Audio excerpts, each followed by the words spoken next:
प्रिय बच्चों, आज आपको हिंदी व्याकरण अंतर्गत महाकाव्य एवं खंड काव्य के संबंध में बताया जाएगा, जिसमें महाकाव्य एवं खंड काव्य की परिभाषा एवं अंतर के संबंध में आज आप अध्ययन करेंगे। महाकाव्य एवं खंड काव्य की परिभाषा एवं अंतर परीक्षा में अनिवार्य रूप से पूछे जाते हैं, इसलिए आपको बहुत ही सूक्ष्म तरीके से खंड काव्य और महाकाव्य की परिभाषा एवं इनमें अंतर यहाँ पर समझाया गया है। आप लोग ध्यान दे करके एकाग्र मन से अध्ययन करेंगे और अपने उत्तर पुस्तिका में अनिवार्य रूप से लिखेंगे। महाकाव्य एवं खंड काव्य की परिभाषा निम्नानुसार है। पहले आप महाकाव्य की परिभाषा।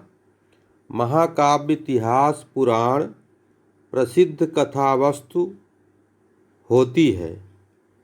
इसमें 8 सर्ग होते हैं। उदाहरण के लिए महाकाव्य रामचरित मानस और कामायनी। इसमें महाकाव्य में इतिहास, पुराण ये प्रसिद्ध कथा वस्तु, जो प्रसिद्ध चीज़ें होती हैं, जिसका समाज में एक अच्छा संदेशा जाता है और समाज के लोग उसे अनुकरण करते हैं, ऐसा महाकाव्य में वर्णित होता है।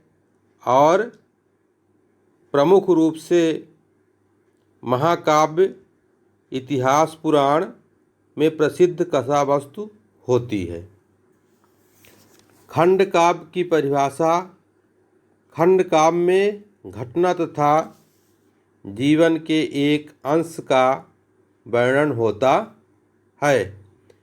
खंड काव्य विस्तृत नहीं होता है। यह एक घटना तथा जीवन के एक अंश पर आधारित होती है।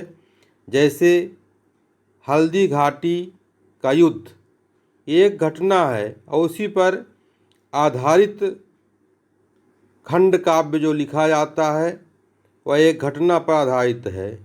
पंचवटी, इस प्रकार से खंड काव्य के प्रमुख उदाहरण हैं और इनको खंड काव्य माना जाता है। खंड काव्य एवं महाकाव्य एवं खंड काव्य में अंतर। महाकाव्य में नायक का संपूर्ण जीवन वर्णित होता है, किंतु खंड काव्य में किसी घटना या जीवन के एक अंश का वर्णन होता है। महाकाव्य में कम